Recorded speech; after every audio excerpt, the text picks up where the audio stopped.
Ito ngayon ang tipid hacks. Tipid na tipid talaga.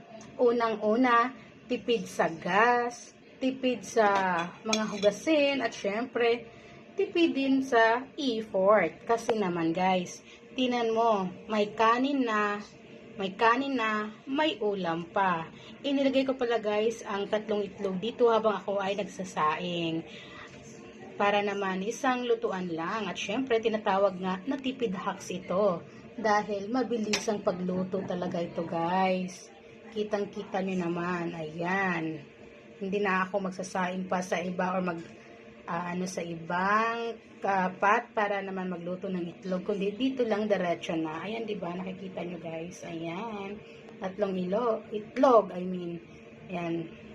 Ito ang tipid hacks guys. Kaya kayo, kung gusto nyo ng tipid, ganitong pagluluto, mabilisan. Okay, bye.